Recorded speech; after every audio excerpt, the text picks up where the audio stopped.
This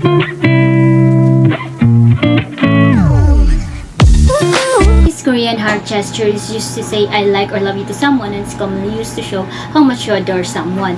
When someone is scolded by their superior, they avoid eye contact. Silence to them is politeness and respect. South Korean boys and men practices kinship where very much they touch each other non-stop. Korean time describes a widespread tardiness or specifically relaxed attitude which Koreans approach appointment times. Korean is an East Asian language. South Korea language, they call it Hangugu, and in North, they call it Chunsunmal. The traditional dress in Korea. The traditional dress in South, they call it Hanbok, and in North, they call it Chunsunut. Nowadays, it is only worn in special occasions. Naming system in Korea are composed of two parts, the surname and the given name.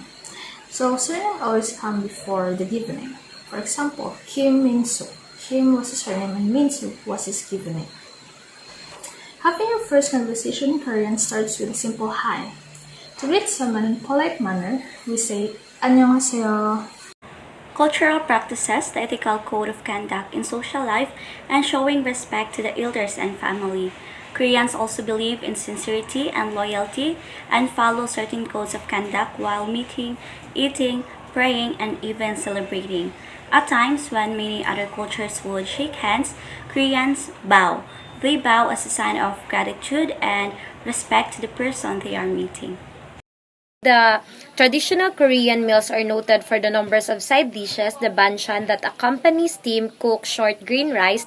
Kimchi is served often at every meal. The Korean dining etiquette is the eldest male at the table was always served first.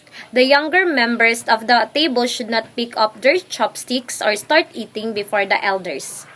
Korea's major religion, namely Buddhism and Confucianism in particular, had a greater impact on the lives of Korean than any other religion, with the two religions accounting for more than half of the country's cultural legacy. Since the arrival of Buddhism in Korea, tens of thousands of temples have been constructed throughout the country.